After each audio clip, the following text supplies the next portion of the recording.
बहुत सारे बच्चों से मैं अक्सर मिलती रहती हूँ। बहुत सारे इवेंट्स में जाती हूँ, अलग अलग कॉलेजेस में जाती हूँ और वहाँ पे अलग अलग लोगों से, खास करके यंग बच्चे और बच्चियों से जब मैं मिलती हूँ तो कई बार वो ऐसी बहुत इंटीमेट बातें मेरे साथ शेयर करते हैं जो शायद उन्होंने किसी और से शेयर उस वक्त तक नहीं करी होती, कई बार पेरेंट्स को भी नहीं बताई होती। एक बच्ची ने बताया कि उसके कज़न ने उसके साथ गेम्स के दौरान, खेल के दौरान कुछ गलत हरकतें करी। एक बच्ची ने बताया कि गांव में पड़ोसियों के साथ कुछ रंजिश थी, तो उनके जो दो लड़के थे वो खींच के खेत में ले गए और वहाँ पे उसको रेप किया। और उसके बाद घर वालों ने भी मार पिटाई अपने लेवल पे करी, लेकिन वो बात वहीं पे ख़त्म हो गई, पुलिस तक कभी नहीं पहुंची। फिर एक लड़की ने बताया कि पढ़ने के लिए उसके पेरेंट्स ने उसको किसी दूसरे शहर भेजा, बड़े शहर भेजा, एक रिलेटिव के यहाँ पे, रिलेटिव जो कि बहुत क्लोज रिलेटिव। और वहाँ पे जो उसके रिलेटिव थे, मामा, फूफा जी, ताऊ जी, चाचा, अंकल, मैं सारे नाम इसलिए ले रही हूँ क्योंकि मैं किसी एक रिश्ते में इसे स्पेसिफाई नहीं करना चाहती। तो उस लड़की ने बताया कि उन्होंने उसके साथ गलत हरकतें करी और वो इतनी परेशान हो गई, क्योंकि वो उन्हीं के घर में रह रही थी, इतनी परेशान हो गई कि वो रात रात भर सोती नहीं थी इस डर से कि कोई आ ना जाए, वो आ ना जाए और वो ऐसी हरकतें ना करें। इस हद तक परेशान हो गई और उसने अपने घर वालों को बताने की कोशिश भी करी कि मुझे बुला लो, मेरा मन नहीं लग रहा, मुझे यहाँ नहीं रहना।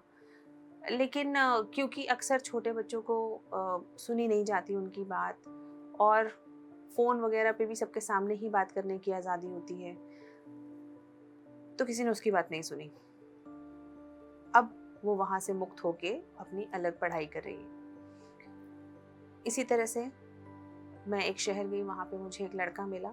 उसने बताया कि उसकी ओरिएंटेशन थोड़ी अलग है और ये बात उसके सीनियर को पता चल गई और अब वो उसे हैरेस कर रहे हैं। सिमिलरली एक और लड़की ने बताया कि वो बस से जा रही थी और बस में जाते समय उसको एक लड़के ने गलत तरीके से इनअप्रोप्रिएटली टच किया और भीड़ का फ़ायदा उठाते हुए ये कोशिश करी कि उसे हैरेस किया जा सके। ये बहुत सारे ऐसे किस्से हैं। ये वो ताकतवर, हिम्मतवर लड़कियां थीं जिन्होंने ये बात एक फ्रेंड के तौर पे, एक मेंटोर के तौर पे, एक टीचर के तौर पे मुझसे शेयर करी। लेकिन अक्सर 100 में से 90 लड़कियों के साथ, नहीं तो 80 लड़कियों के साथ ऐसी कोई ना कोई घटना हुई है। किसी के साथ बहुत छोटे उम्र में, किसी के साथ बड़ी उम्र में, किसी के साथ शादी के बाद, किसी के साथ शादी से पहले, अलग अलग, किसी के साथ घर में, किसी के साथ घर के बाहर, कभी फ्रेंड्स ने, कभी रिलेटिव ने या किसी स्ट्रेंजर ने। लेकिन अक्सर जो लड़कियां हैं वो इस बात को किसी से शेयर नहीं करती और वो एक गिल्ट में मर जाती है, एक गिल्ट अपने अंदर पैदा कर लेती हैं कि शायद गलती उनकी थी, और वो उस गिल्ट के अंदर अपने आप को इस नज़रिए से देखने लगती हैं कि शायद मेरी बॉडी की गलती थी, मेरे अंगों की गलती थी, मेरे चेहरे की गलती थी कि मेरे साथ ऐसा हुआ। वो अपने माताओं को, अपनी मदर्स को इसलिए नहीं बताती हैं, जितना मैंने पूरे सबकी कन्वर्सेशंस में से यही बात निकल कर आई। इसके अलावा भी बहुत सारे बच्चों ने बहुत सारी बातें बताई कि वो अपनी मदर्स को इसलिए नहीं बताती हैं कि मदर बहुत परेशान हो जाएगी, वो पहले ही बहुत परेशान है, और पापा को इसलिए नहीं बताती हैं कि पापा पढ़ाई रुकवा देंगे, बल्कि इसी चीज़ को लगभग लगातार जब तक कि हद ना मच जाए या फिर कोई और बहाना करके बाहर आने की कोशिश करती हैं, लेकिन किसी को बताती नहीं है। अब ये हमारी परिवारों की, ये हमारी मदर्स की, फादर्स की का इतना बड़ा फेलियर है कि हमारे बच्चे अगर परेशान हैं, उन्हें कोई तंग कर रहा है, तो भी वो ये हिम्मत करके हमें नहीं बता सकते कि उन्हें कोई परेशान कर रहा है। मदर्स क्या इतनी परेशान है कि उनको इतना भी अपनी बच्ची को वो कॉन्फिडेंस नहीं दे पा रही कि तुम्हें कोई गलत तरीके से कोई रिलेटिव टच करे, तुम मुझे बताओ, मैं हूं तुम्हारे साथ। या फादर्स जो अपनी इज्जत का इतना मान सम्मान पगड़ी पहने घूमते रहते हैं, वो अपनी बच्चियों को ये कॉन्फिडेंस नहीं दे पाते हैं हमारे परिवारों में कि तुम्हें कभी कोई ऐसी महसूस हो बात तो तुम आओ, मैं उसे ठीक करूंगा। बच्चियों के मन में ये डर क्यों है कि अगर हमने बताया तो पेरेंट्स हमारी ही पढ़ाई रुकवा देंगे। यानी कि समाज भी कहीं ना कहीं ये गलती बच्चियों पर ही थोपने में लगा हुआ है, परिवार भी। और लड़कियों को तो और कोई पर्सपेक्टिव अभी दिखा ही नहीं है, तो वो तो खुद मान बैठी हैं। और कई सारी लड़कियां इतने डिप्रेसिव थॉट प्रोसेस में हैं कि उनको लगता है कि उनसे कुछ ऐसा पाप हो गया है, वो इतने गिल्ट में हैं कि जैसे ही वो ये सब बातें बताती हैं तो फफक फफक के रोती हैं और बहुत देर तक रोती हैं।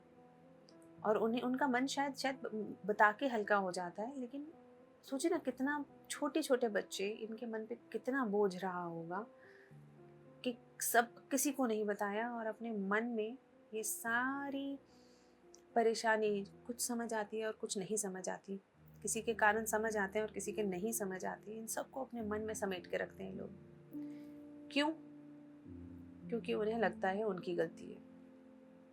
लेकिन सच में जिसकी गलती है, जिसके दिमाग में ये गंदगी है, वो व्यक्ति को कोई नुकसान नहीं पहुंचता। या तो वो खुल्लम खुल्ला अपने दोस्तों के साथ ये बातें डिस्कस करते हैं, या फिर वो रिलेटिव्स अपनी वही गंदी सोच के साथ फिर आपके घर आ जाते हैं, आप ही के बच्चों के सामने बैठ के बात करते हैं और नजर बचा के उनको वो इशारा भी करते हैं कि देखा, हमारे साथ कुछ नहीं होगा। और उसके बाद वो मेंटल हैरेसमेंट के साथ साथ low self esteem, insecurity, mental depression, ये बहुत सारी चीजें हैं जो हमारे बच्चे, हमारे समाज के बच्चे फेस कर रहे हैं। और जब वो ये सारी चीजें फेस कर रहे हैं, उस समय पे उनके साथ है नहीं कोई। एज पेरेंट्स आपको वो डर के मारे नहीं बता पा रहे, एज फ्रेंड्स वो बता नहीं सकते, क्योंकि कौन इसको किस तरीके से बाद में यूटिलाइज कर लेगा ये हमें नहीं अंदाजा। इसके अलावा उनके पास कुछ टीचर्स हैं जिनसे वो बात कर पाते हैं, सबसे शायद नहीं भी कर पाते। उसके बाद उनके पास और कोई सपोर्ट नहीं है जिससे वो ये सारी बातें कह सकें, या उनसे किसी से रास्ता ही पूछ सकें कि अब मैं बताओ क्या करूं अगला। और इस पूरी सिनेरियो में कल्प्रिट्स को कोई नुकसान नहीं हो रहा और विक्टिम्स को सब नुकसान पहुंचा रहे हैं, फिर चाहे वो कल्प्रिट हो, फिर चाहे विक्टिम्स के पेरेंट्स हो, समाज हो, या फिर विक्टिम खुद हो। और मैंने अब जब इन बच्चियों से बात करी तो मैंने उन्हें समझाने की एक बात कोशिश करी, जो मैं चाहूँगी कि आप लोग भी शायद, अगर आप अग्री करते हैं तो आप भी इस बात को बाकी लोगों तक पहुंचाने की कोशिश करेंगे अपने अपने लेवल पर, कि हमारे शरीर में सेक्सुअलिटी नहीं होती, दिमाग में होती है। हमारे किसी अंग में, हमारे किसी बनावट में, उसमें सेक्सुअलिटी नहीं होती। क्योंकि पिलाने को तो एक माँ भी अपने बच्चे को दूध पिलाती है, कोई सेक्सुअल एक्ट नहीं है ये। लेकिन अगर कोई व्यक्ति खराब सोच का हो, अगर किसी को सेक्सुअलाइज करना ही है, तो वो तो पैरों की उंगली को सेक्सुअलाइज कर लेगा। वो तो 6 साल की 5 साल की बच्ची को सेक्सुअलाइज कर लेगा जिसके कि कोई अंग नहीं बने। वो तो पूरी तरह से ढकी हुई लड़की को सेक्सुअलाइज कर लेंगे जिसका कि कोई अंग भी नहीं दिख रहा। वो तो घर में रहती हुई अपनी बेटी, बच्ची, नीस, बहन, इनको सेक्सुअलाइज कर लेंगे। तो सेक्सुअलिटी किसी के शरीर में नहीं है, किसी की बनावट में नहीं है। सेक्सुअलिटी किसी के दिमाग में है। तो अब जिस लड़की के साथ अगर कभी कुछ हुआ भी है ऐसा, पहली बात तो उसकी कोई गलती नहीं है। तो अगर किसी लड़की को मन में ऐसा लग रहा हो, जैसे कई लड़कियों ने मुझे ऐसा बताया कि मैम हमारे साथ ही क्यों हुआ, और भी लोग रहे थे उस वक्त पे, हमारे साथ ऐसा क्यों हुआ, ज़रूर कुछ ना कुछ मेरे से ही हो गया होगा। या एक लड़की ने बोला कि मैम मैं थोड़ा ज़्यादा डेवलप हो गई थी, मेरी बॉडी बाकी लड़कियों से थोड़ी ज़्यादा डेवलप हो गई थी, मेरी शरीर की बनावट ऐसी हो गई थी जो थोड़ी मैं बड़ी लगती थी, शायद इस कारण से। लड़कियां अपना ही दोष ढूंढने में लगी हैं क्योंकि उन्हें समझ नहीं आ रहा कि उनके साथ ऐसा क्यों हुआ। वो अपना दोष इसलिए ढूंढ रही हैं क्योंकि उन्हें लग रहा है उनसे कोई गलती हुई है, और वो उस गिल्ट में अपने आप को दोष देते हुए किसी को बता नहीं रही है क्योंकि उनको लग रहा है उनकी इज्जत चली जाएगी। जबकि जिसने ये घटिया काम किया है वो व्यक्ति जिसे शर्मसार होना चाहिए, जिसे सोसाइटी को ऑस्ट्रेसाइज करना चाहिए, जिसको बदनामी मिलनी चाहिए, वो व्यक्ति को कोई कुछ नहीं कह रहा और उसके मन में कोई गिल्ट भी नहीं आ रहा। तो कहीं ना कहीं हमसे गड़बड़ हुई है। तो सबसे पहले तो बच्चियों और बच्चों, ये बात हमें समझनी पड़ेगी कि अगर आपके साथ कभी ऐसा कुछ हुआ है उसमें आपकी गलती नहीं है। आपकी बॉडी की, आपकी बनावट की, आपकी किसी चीज़ की गलती नहीं है। ये सेक्सुअलिटी उस घटिया व्यक्ति के मन में थी, उसके दिमाग में थी, क्योंकि वो व्यक्ति तो किसी ढके हुए को भी सेक्सुअलाइज कर लेता, किसी के अंग नहीं भी प्रॉपर बने होते उसको भी कर लेता, वो पैर की उंगली को भी कर लेता, वो छोटी बच्ची को भी कर लेता, वो घर में अपनी बेटी बहन को भी कर लेता। तो दिमाग में गंदगी है। आपको ये समझना पड़ेगा कि रूट कॉज क्या है। और अब ये जो दिमाग में गंदगी है ये जाएगी कैसे, इस पे भी एक हम चर्चा करेंगे कि ये दिमाग की गंदगी कैसे जाएगी। लेकिन आज सिर्फ मैं उन बच्चियों से गुजारिश करूंगी कि अगर आपके साथ ऐसा कुछ हुआ है तो बात करो, पेरेंट्स से बात करो, दोस्तों से बात करो, और जब तक आप बताओगे नहीं किसी को पता नहीं चलेगा कि आपके साथ क्या हुआ। और कोई आपकी मदद कैसे करेगा? अकेले क्यों आप इस घुटन के साथ रहना चाहते हो? पहली चीज। दूसरी चीज, आपकी गलती नहीं है, आपकी कोई गलती नहीं है। कोई व्यक्ति जा रहा था और उसके साथ एक्सीडेंट हो गया, तो इसमें अगर उस व्यक्ति की खुद की गलती नहीं है तो वो जो व्यक्ति जिसके साथ एक्सीडेंट हुआ उसकी खुद की गलती नहीं है अगर उसने कुछ गलत नहीं किया तो। उसी तरह आपके साथ एक एक्सीडेंट हुआ जिसमें आपकी गलती नहीं थी, तो इस बात को, या किसी स्कैमर ने हमें स्कैम कर लिया तो हम क्या छुपाते फिरते हैं कि अरे हमारे साथ स्कैम हो गया? नहीं ना, हम बताते हैं ना सबको कि हमारे साथ देखो स्कैम हो गया, किसी ने हमें चीट कर लिया। लेकिन अचानक से सेक्सुअल हैरेसमेंट के समय में हम लोग इतना डर जाते हैं कि हम वो बात ही नहीं करते किसी से। और प्रॉब्लम पता है क्या है? 100 में से 80 लड़कियों के साथ कभी ना कभी कुछ हो रहा है, लेकिन कोई किसी को नहीं बता रही। तो हर लड़की को क्या लग रहा है? सिर्फ उसके साथ हुआ है। वो उस स्ट्रेस में है, वो इस चिंता में है कि मेरे साथ ही क्यों हुआ, किसी और के साथ तो नहीं हुआ, क्योंकि उसे पता ही नहीं किसी और के साथ क्या हुआ। उसे ये अंदाजा ही नहीं है कि दूसरी के साथ क्या हुआ, क्योंकि ना दूसरी पहली को बताएगी ना पहली दूसरी को बताएगी, क्योंकि सब अपनी अपनी इज्जत को उस इंसिडेंट से बचाए फिर रहे हैं। जबकि अगर ये बातें सामने आने लगी, पेरेंट्स इन बातों को समझ के एक्शन लेने लगे, तो ये बातें होंगी ही नहीं। आपको पता है कि एक बार अगर एक लड़की चुप बैठ जाती है, उसके साथ कुछ हुआ और उसने चुप हो गई, वो उसने कुछ नहीं कहा डर के मारे, हाय रिश्ता खराब हो जाएगा, ये तो मेरे रिलेटिव हैं, इनके साथ अगर ऐसा हुआ तो मम्मी पापा का रिश्ता खराब हो जाएगा, या ये इनके साथ किया तो ये प्रॉब्लम फेस होगी, है ना, वो मुझसे दोस्ती तोड़ देंगे, मेरे को लोग आइसोलेट कर देंगे। लेकिन अगर आप चुप रहे तो वो जो कल्प्रिट है उसकी हिम्मत तो 2 गुना हो गई है, 2 गुना क्या 5 गुना हो गई है, क्योंकि उसे समझ में आ गया है कि करो, किसी को पता नहीं चलेगा, कोई कुछ नहीं कहेगा। लड़की अपनी इज्जत बचाने के लिए किसी को नहीं बोलेगी। अगर पेरेंट्स को पता चल भी गया तो एक परिवार से ये बात कहीं बाहर नहीं जाएगी। क्यों? क्योंकि पेरेंट्स कहेंगे किसी को मत बताना, हम बात कर लेंगे, और अक्सर तो कई बार बात भी नहीं करेंगे, वो कहेंगे ठीक है तुम मत जाया करो उनके परिवार के फंक्शंस में, या तुम मत मिला करो उनसे। और अगर लड़की कहीं पर पढ़ रही है बाहर, तब तो उसे कहेंगे पढ़ाई वढ़ाई छोड़ दो, तुम आ जाओ घर, वापस घर पे रहो, है ना, 2-4 साल बाद तुम्हारी शादी कर देंगे। यानी कि जिसके साथ कुछ हुआ उसी को और विक्टिमाइज, उसकी तो पढ़ाई भी रुकवा दी, उसके तो ग्रोथ के भी रास्ते रोक दिए। तो उस आदमी को तो पता है उसका तो कुछ नहीं जा रहा, जो क्रिमिनल है, जो कल्प्रिट है, जो सेक्सुअल ऑफेंडर है, उस व्यक्ति को पता है कि उसके बारे में कोई कुछ नहीं कह रहा है, ना लड़की कहेगी, और बाय चांस लड़की ने घर वालों को बता भी दिया तो घर वाले कुछ नहीं कहेंगे।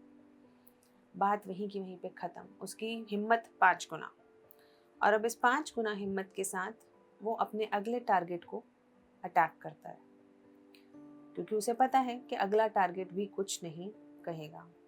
फिर अगला टारगेट, क्योंकि उसको पता है कि उसका अगला टारगेट भी कुछ नहीं कहेगा। And this creates a repetitive cycle of sexual offenders and sexual victims. क्योंकि विक्टिम्स कुछ बोलेंगे नहीं, ऑफेंडर्स को भी ये बात पता है, क्योंकि अगर विक्टिम्स ने बोलना चालू कर दिया, उन्होंने अपनी बात को ढंग से सबके सामने लाना शुरू कर दिया, बिना डरे और बिना उनकी क्या गलती, जिस बात में मेरी गलती नहीं है मैं क्यों शर्माऊंगी। तो अगर ऐसा होता है तो ये ऑफेंडर्स अगली बार किसी भी लड़की को टच करने से पहले या उसके साथ कोई हरकत करने से पहले 100 बार सोचेंगे कि बदनामी होगी, मेरा रिश्ता खराब हो जाएगा। अभी रिश्ता खराब होने की सारी टेंशन बेचारी छोटी छोटी बच्चियाँ, स्कूल की बच्चियाँ, कॉलेज की बच्चियाँ ले रही हैं, जिन्हें कुछ और समझ आ ही नहीं रहा है कि क्या करा जाए, अब ऐसा हो गया उनके साथ। तो मेरी गुजारिश है पेरेंट्स से कि इस बात को समझिए कि इंसिडेंट्स पहले तो होने नहीं चाहिए। दूसरा, अगर होते हैं अपने बच्चों की बात को समझिए। अगर वो आपसे कह रहे हैं उन्हें कहीं परेशानी हो रही है, कहीं नहीं रहना चाहते, किसी व्यक्ति से नहीं मिलना चाहते, समझिए कुछ कारण होगा। एज पेरेंट्स आपके बच्चे को इतना कॉन्फिडेंस होना चाहिए कि मैं अपने पेरेंट्स को बता सकता हूँ कि मेरे साथ क्या हुआ। वो मेरी पढ़ाई छुड़वा के मुझे वापस नहीं बुला लेंगे, वो मेरे करियर के बारे में, मेरी जिंदगी के बारे में सोचते हैं। क्योंकि अगर आप ये नहीं कर पा रहे हैं तो अगली बार ये भी मत कहिए कि हम तुम्हारा ख्याल रखते हैं, हम तुम्हें प्यार करते हैं, क्योंकि प्यार का एक बहुत बड़ा मतलब है आज़ादी। आप सामने वाले को वो आज़ादी दो कि वो आपको बता सके कब वो परेशान है, क्यों परेशान है। एंड लास्टली, स्पीक गर्ल्स, तुम्हारे एक के साथ नहीं हो रहा, बहुतों के साथ हो रहा है, तुम बताओ, स्पीक अप फॉर योरसेल्फ। अगर तुम्हारे साथ कुछ गलत हो रहा है और तुम ही नहीं बोलोगी, तुम ही प्रोटेस्ट नहीं करोगी, तो कैसे चलेगा? जो दबता है उसे तो दबाते ही हैं लोग। So you have to speak up. तुम्हारे साथ स्कैम हुआ, तुमने बताती हो ना सबको, किसी ने कोई गलत प्रैंक किया तुम बताते हो ना सबको, तुम्हारा सामान चोरी हो गया तुम खुल के बता देते हो क्योंकि तुम्हें पता है तुम विक्टिम हो, तुम्हारा कोई वो नहीं है उसमें। Same as with sexual offence, तुम्हारे साथ कोई कुछ भी करे, wrong touch, wrong signs, speak up. क्योंकि हो सकता है आपके बोलने से, एक बार बोलने से अगले 10-5 लड़कियां वो बच जाएं क्योंकि तुमने बोला था। Let's destigmatize this. ये टैबू नहीं है, इस बात को हमें लोगों तक पहुंचाना पड़ेगा। और ऐसा नहीं है ये कोई हमारी सिचुएशन में, हमारी परिस्थितियों में, हमारे देश में कि ये किसी एक के साथ होता है, बहुत लोगों के साथ होता है। और ऐसी स्थिति के अंदर आपको खुद को गिल्ट ट्रिप पे लेके जाने की जरूरत नहीं है, आपको खुद ज्यादा गिल्ट फील करने की जरूरत है, इसमें आपकी कोई गलती नहीं थी। तो अपने आप को बिल्कुल विक्टिमाइज नहीं करना, बिल्कुल अपने ऊपर ऐसा नहीं सोचना सेल्फ इमेज में है मेरे साथ क्या हो गया, कुछ नहीं हुआ तुम्हारे साथ।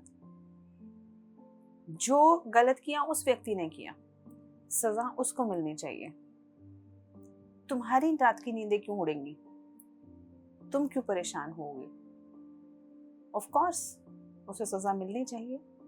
तो बोलो, शेयर करो, और सबसे पहले तो प्रोटेक्ट करो अपने आप को, होने ही मत दो।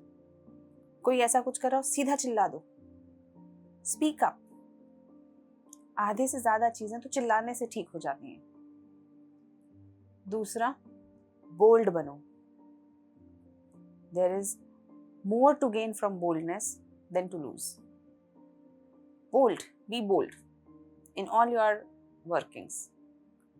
ये डरी सहमी गुडविल वाली जो इमेज अप्रिशिएट करी जाती है वो बहुत ज्यादा काम की नहीं है।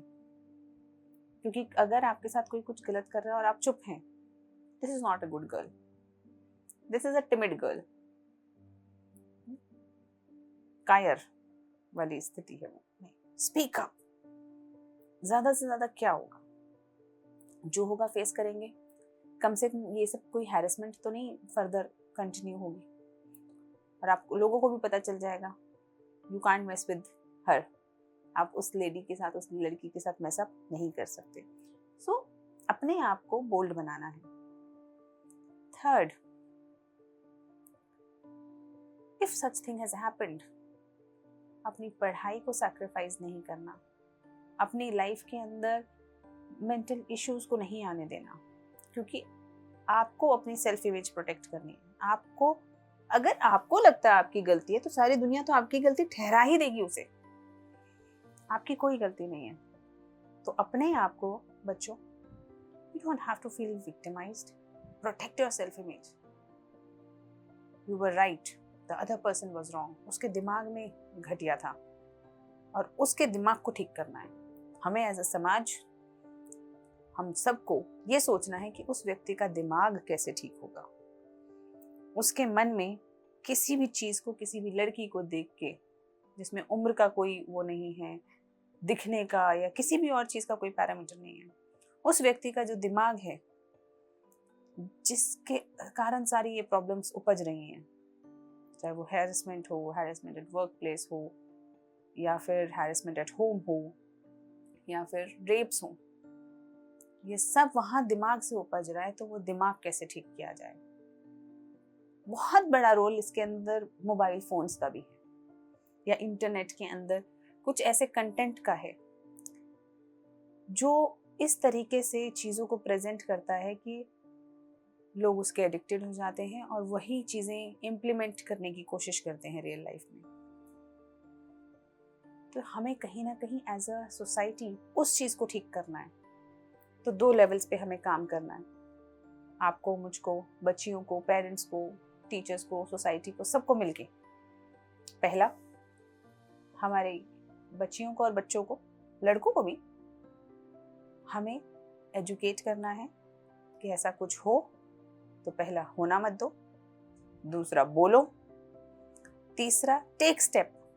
और अगर गलती से कुछ ऐसा हो गया है तो आपकी गलती नहीं है, तो आप उसको अपने आप को विक्टिम मोड में मत ले जाओ, छुपाओ नहीं। उसके लिए अपने आप को अपनी इमेज के अंदर अपनी नजरों में अपनी इमेज मत गिराओ और अपनी पढ़ाई को और इन सबको सैक्रिफाइस मत करो।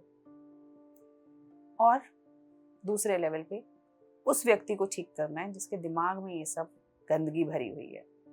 अब उसको दिमाग को ठीक करने के लिए हमें क्या क्या स्टेप्स लेने हैं वो हमें डिस्कस करके समझना होगा कि हम ऐसे क्या स्टेप्स लें कि उस व्यक्ति का दिमाग ठीक हो जाए, कि उसको अगली बार जब वो एक लड़की को देखे तो उसको एक बहन, उसको एक नीस, बेटी, दोस्त यही नजर आए, उसे एक सेक्सुअल ऑब्जेक्ट नजर ना आए। So we have to correct, and if we don't correct, then we are to blame, because we live in this society. और जब एक के साथ होता है ना, there is a saying, injustice anywhere is injustice everywhere. Things travel.